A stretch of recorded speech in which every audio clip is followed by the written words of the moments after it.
David, a 3-0 defeat here at Blackpool in the FA Cup. What are your reflections on that?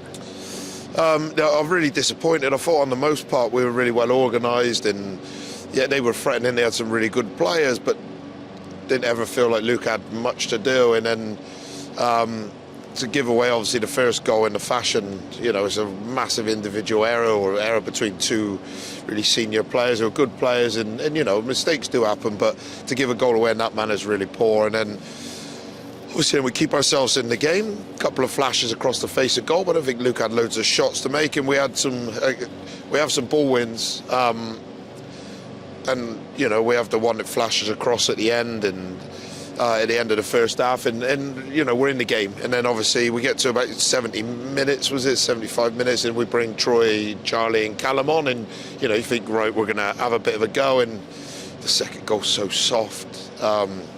It's a 60-yard ball. It's not even, I think, hit properly, and Robert ain't quite got his distance right, and they just run through and score. And I just said to the boys then, in the third goal, Callum just has to head it clear, and he doesn't, and it ends up. And you're never going to win a game when you're making such big individual errors. Now all four lads are class and put effort in and do things properly, but as a team, as a collective, because it ain't the same individuals at both ends of the pitch, we got to be far more clinical. Like Saturday when we're 4v1 on the edge of the box, we're inside our men, a 5-yard pass, or 2v1 on half a pitch, or we just got to roll somebody in, or we're goal side right at the end and we got to get our body across and win a penalty. We have to do those things in both boxes better.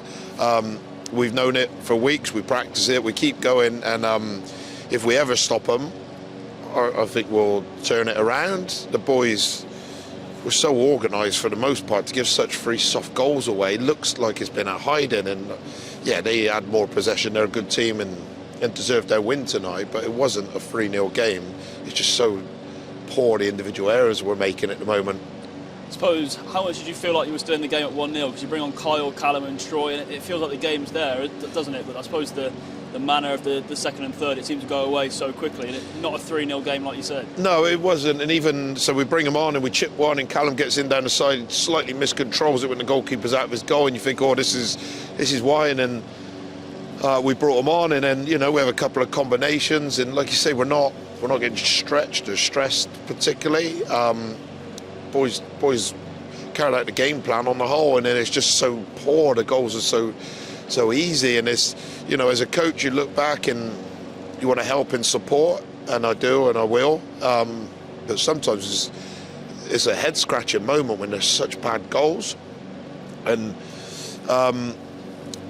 there's a head-scratching moment when they win the ball back. And obviously we know the game model more than most. I know people watching won't all see it, but you get it back and you see a big space that you've worked on, planned, and we just misplaced the pass. And maybe it's a bit of, you know, they're a bit anxious and maybe lacking a little bit of confidence, obviously, but we've got to shake ourselves because we've got a massive game Friday. Lucky enough, I think everybody come through it well tonight. We've got a few that'll be back.